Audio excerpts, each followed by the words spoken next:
bank records. Your bank records. Your bank records. Prime Minister Mark Carney, one of the most protected people in this country, not commenting on his banking information being the target of an alleged plot. ഒടുവിൽ പാലൂട്ടിയ കൈക്ക് തന്നെ കൊത്തുകിട്ടി.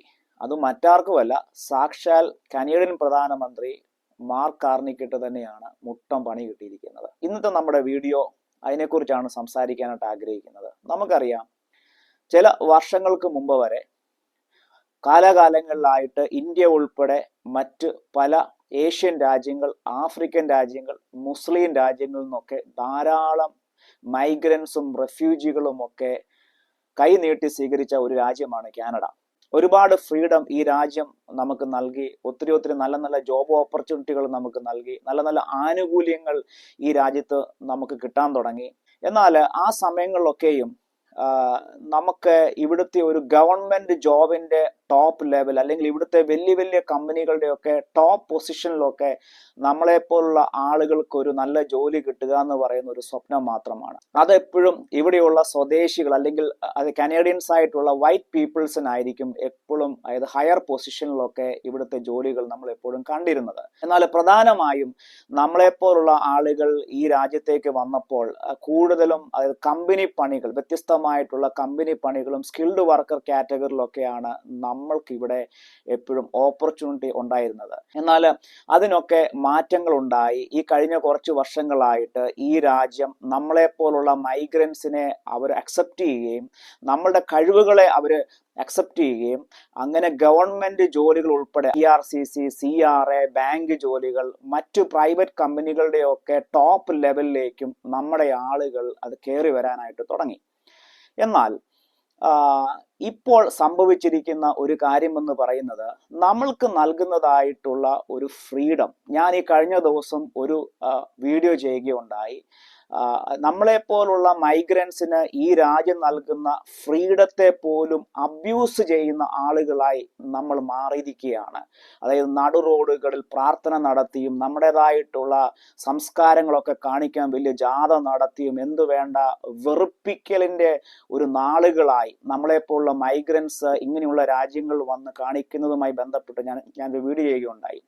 ഇന്നത്തെ ഒരു video എന്ന് പറയുന്നത്, അതുപോലെ തന്നെ നമ്മളെ അംഗീകരിച്ച് ഇവിടുത്തെ ടോപ്പ് ലെവലിലുള്ള ജോലികളിലേക്കൊക്കെ നമ്മളെ ഹയർ ചെയ്തതായിട്ടുള്ള ഇവിടുത്തെ ഗവൺമെന്റ് അല്ലെങ്കിൽ ഇവിടുത്തെ അധികാരികൾ ഇപ്പോൾ അതും റിഗ്രറ്റ് ചെയ്യുന്നു എന്നുള്ള വാർത്തയാണ് നമ്മളുടെ മുന്നിലേക്ക് ഇപ്പോൾ വരുന്നത്.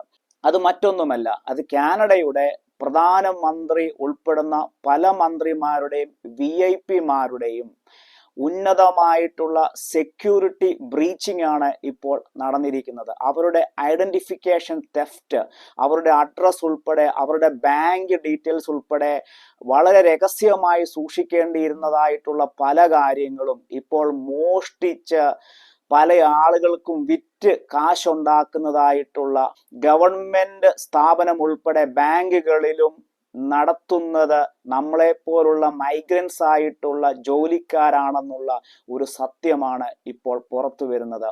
ഈ കഴിഞ്ഞ ചില ആഴ്ചകൾക്ക് മുമ്പ്, അതായത് ഒട്ടാവായിൽ, ഇവിടുത്തെ ക്യാപിറ്റലാകുന്ന ഒട്ടാവായിൽ പാർലമെന്റിനോട് ചേർന്നുള്ള ഇവിടുത്തെ ഏറ്റവും പ്രമുഖമായ ഒരു ബാങ്കാണ് RBC ബാങ്ക്.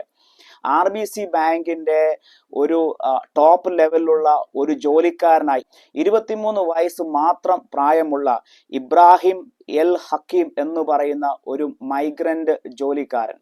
അദ്ദേഹം ഏത് നാട്ടുകാരനാണോ ഏത് രാജ്യക്കാരനാണെന്നൊന്നും ഇതുവരെ കനേഡിയൻ ഒഫീഷ്യൽസ് വെളിപ്പെടുത്തിയിട്ടില്ല.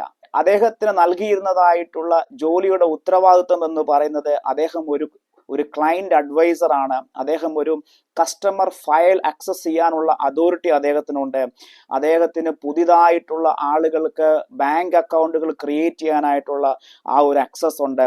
അതോടൊപ്പം തന്നെ നമ്മുടെ ക്രെഡിറ്റ് കാർഡുകളും ലൈൻ ഓഫ് ക്രെഡിറ്റുകളും ഒക്കെ അദ്ദേഹത്തിന് അപ്രൂവ് ചെയ്യാനുള്ള ആക്സസുകളൊക്കെ ഉള്ള ഒരു പൊസിഷൻ വഹിക്കുന്ന ഒരാളായിരുന്നു ഈ പറഞ്ഞതായിട്ടുള്ള ഇബ്രാഹിം എന്ന് പറയുന്ന ആ ഒരു വ്യക്തി. എന്നാൽ പതുക്കെ അദ്ദേഹം ആ സ്ഥാനത്തിരുന്നോണ്ട് അദ്ദേഹത്തിന്റെ ലക്ഷ്യം മറ്റൊന്നായിരുന്നു. അദ്ദേഹം പ്രധാനമന്ത്രി, ഇവിടുത്തെ കനേഡിയൻ പ്രധാനമന്ത്രി ഉൾപ്പെടെ പല VIP-കളുടെയും, എന്തിനു പറയണം, മുൻ പ്രധാനമന്ത്രി ജസ്റ്റിൻ ട്രൂഡോയുടെ ഉൾപ്പെടെയുള്ള പല ഒഫീഷ്യൽ അദ്ദേഹത്തിൻ്റെ ബാങ്ക് ഡീറ്റെയിൽസുകൾ, ബാങ്ക് അക്കൗണ്ടുകൾ, അങ്ങനെയുള്ള അദ്ദേഹത്തിൻ്റെ മറ്റു പല ഐഡന്റിഫിക്കേഷൻ അദ്ദേഹം തെഫ്റ്റ് ചെയ്തുകൊണ്ട് വെളിയിലുള്ള ആളുകൾക്ക് അതായത് മറിച്ചു കൊടുക്കുന്ന, അല്ലെങ്കിൽ അവർ പറയുന്ന പൈസയ്ക്ക് അത് സെയിൽ ചെയ്യുന്ന ഒരു ജോലിക്കാരനായി നമ്മളെപ്പോലുള്ള ഒരു മൈഗ്രൻ്റ് എംപ്ലോയി മാറിയിരിക്കുന്നു എന്നുള്ള ഞെട്ടിക്കുന്ന ഒരു വാർത്തയാണ് ഇപ്പോൾ അത് പുറത്തു വരുന്നത്. അദ്ദേഹത്തെ ആ ജോലിയിൽ നിന്ന് അവര് പറഞ്ഞു വിട്ടു, അദ്ദേഹത്തെ ഫയർ ചെയ്തു. ഇതൊക്കെ സത്യമാണ്. നിയമപരമായിട്ട് കൊടുക്കാൻ സാധ്യമല്ലാത്തതായിട്ടുള്ള ലോണുകളും അതോടൊപ്പം തന്നെ അതായത് ക്രെഡിറ്റ് കാർഡുകളും ലൈൻ ഓഫ് ക്രെഡിറ്റുകളും ഒക്കെ അദ്ദേഹം ഫേക്കായിട്ടുള്ള അക്കൗണ്ടുകൾ ക്രിയേറ്റ് ചെയ്ത് അദ്ദേഹത്തിന് താല്പര്യമുള്ള പല ആളുകൾക്കും ഒരുപാട് അതായത് സപ്പോർട്ടുകൾ, ഒരുപാട് സഹായം ആ രീതിയിൽ ചെയ്യുക മാത്രമല്ല, ഇങ്ങനെ വലിയ വലിയ VIP-കളുടെ ഐഡന്റിഫിക്കേഷൻ മറ്റു വൻകിട ആളുകൾക്ക് അതായത് സെയിൽ ചെയ്യുമ്പോൾ അദ്ദേഹത്തിലേക്ക് കടന്നു വരുന്ന ലക്ഷക്കണക്കിന് കോടിക്കണക്കിന് രൂപയുടെ പൈസയാണ് അദ്ദേഹം അതിൽ നിന്ന് സമ്പാദിച്ചുകൊണ്ടിരുന്നത്. ഓരോ ട്രാൻസാക്ഷനുകൾക്കും $500 വരെ അദ്ദേഹം അതായത് ഈടാക്കിക്കൊണ്ട്, അദ്ദേഹത്തിന്റെ കമ്മീഷനായി ഈടാക്കിക്കൊണ്ട് അങ്ങനെ ഉണ്ടാക്കിയത് ആയിരക്കണക്കിന് ഡോളറുകളാണ്. നിങ്ങൾക്കറിയാമോ, ഈ കാനഡയിൽ ഞങ്ങളൊക്കെ വരുന്ന സമയത്തൊക്കെ നമുക്കൊരു ഭയങ്കര ട്രസ്റ്റ് വർത്തിയായിരുന്നു ഇവിടുത്തെ ഓരോ സിസ്റ്റവും കാര്യങ്ങളൊക്കെ. ഈ കഴിഞ്ഞ കുറച്ച് നാളുകളായിട്ടുള്ളൂ നമ്മളുടെ ഫോൺ നമ്പർ വരെ എങ്ങനെ മറ്റുള്ളവർക്ക് ഇത് അറിയുമെന്ന് നമുക്ക് തന്നെ അത് അത്ഭുതം തോന്നും. അതായത് നമ്മുടെ നാട്ടിലെ പോലെ തന്നെ അതായത് സ്കാം കോളുകൾ ഒരുപാട് നമ്മളുടെ ഫോണുകളിലേക്ക് വരികയും, അതും ഇവിടുത്തെ ചെറിയ അതായത് ക്ലീനിങ് കമ്പനിക്കാരായിരിക്കാം, മറ്റു കമ്പനിക്കാരായിരിക്കാം. അപ്പം ഞാൻ പലപ്പോഴും ചോദിച്ചിട്ടുണ്ട് അവരോട്, നിങ്ങൾക്ക് എങ്ങനെയാണ് എൻ്റെ നമ്പർ കിട്ടുന്നത്? ഇത് ചോദിക്കുമ്പോൾ വളരെ പെട്ടെന്ന് തന്നെ അവർ ഫോൺ കട്ട് ചെയ്യുകയാണ് പതിവ്. അതുമാത്രമല്ല, ഈ കഴിഞ്ഞ ദിവസം എനിക്ക് പേഴ്സണലി അറിയാവുന്ന എൻ്റെ ഒരു കൂട്ടുകാരന് അവൻ നേരിട്ടതായിട്ടുള്ള ഒരു വലിയ പ്രശ്നം, അത് ചെറിയ കാര്യമൊന്നുമല്ല. ഒരു ദിവസം അവൻ്റെ ബാങ്കിൽ നിന്ന് അവനൊരു ലെറ്റർ വരികയാണ്. ആ ലെറ്ററിൻ്റെ അകത്ത് ഇതുപോലെ അവൻ വീട് വാങ്ങിയതുമായി ബന്ധപ്പെട്ടുള്ള ഡീറ്റെയിൽസ് ആണ്, അതായത് അത് മോർഗേജിൻ്റെ ഡീറ്റെയിൽസ്. അപ്പോൾ അവൻ ആകെപ്പാടെ ഞെട്ടി. കാരണം പുള്ളിക്കാരന് അങ്ങനെ ഒരു മോർഗേജോ അങ്ങനെ ഒരു വീടോ അവൻ വാങ്ങിച്ചിട്ടില്ല. ബാങ്കുകാരെ പെട്ടെന്ന് ഇമ്മീഡിയറ്റ് ആയിട്ട് അവരെ കോണ്ടാക്ട് ചെയ്തപ്പോഴത്തേക്കിന് ബാങ്കുകാർ അത് ചെക്ക് ചെയ്തപ്പോഴത്തേക്കിനാണ് ഞെട്ടുന്ന ആ ഒരു സംഭവം പുള്ളിക്കാരൻ കേൾക്കുന്നത്. അദ്ദേഹം താമസിക്കുന്നത് ടൊറന്റോയിലാണ്. അങ്ങ് നൊവാസ്കോഷ്യയില് ആരോ ഒരാൾ അവന്റെ ഐഡന്റിഫിക്കേഷൻ തെഫ്റ്റ് ചെയ്തുകൊണ്ട് അവന്റെ ബാങ്ക് ഡീറ്റെയിൽസും അവന്റെ ശമ്പളത്തിന്റെ ഡീറ്റെയിൽസും പേറോളും എല്ലാം കാണിച്ചുകൊണ്ട് ഏതോ ഒരുത്തൻ അങ്ങ് മറ്റൊരു സ്റ്റേറ്റിൽ ഒരു വീട് വാങ്ങിച്ചിരിക്കുകയാണ്. ഏതാണ്ട് 1 മാസത്തോളം പുള്ളി അവധിയെടുത്ത് അതിന്റെ പുറകെ നടക്കുകയായിരുന്നു, ഉറക്കം പോലും ഇല്ലാതെ. ഇതാണ് കൂട്ടുകാരെ ഇന്ന് നമ്മുടെ കാനഡയുടെ അവസ്ഥ. It all started in July with a tip-off complaint from RBC to the Mounties. Police accused then bank employee Ibrahim El Hakim of accessing, among other things, Prime Minister Mark Carney's personal data. The 23-year-old faces 4 charges: fraud over $5,000, unauthorized use of computer, identity theft, and trafficking in identity information. RCMP won't say if they believe the suspect is linked to organized crime. The case is being handled by the RCMP's Integrated National Security Enforcement Team, but they note there is no threat to the Prime Minister's safety or national security. For its part, RBC says it independently identified unauthorized system access, took immediate action to engage authorities, and El Hakim is no longer employed at the bank. The bank didn't answer CTV News questions about whether high-profile client accounts are given more protection than average Canadians. It applies to all Canadians, so it just reminds everyone that, privacy and having system to prevent, fraudulent access to anyone's file is something that we should all be concerned about.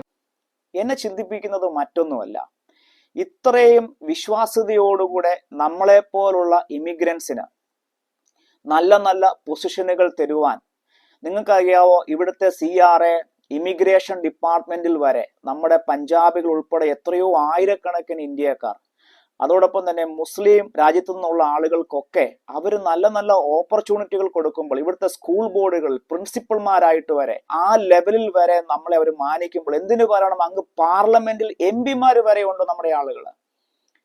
അതിനെ abuse ചെയ്തു എന്ന് അവർക്ക് തോന്നുമ്പോൾ ഇനിയുള്ള കാലങ്ങളിൽ നല്ല നല്ല ജോലികളിലോട്ടൊക്കെ നമുക്ക് അവസരങ്ങൾ ഉണ്ടാകുമോ എന്ന് നാം കാത്തിരുന്ന് കാണേണ്ടിയിരിക്കുന്നു.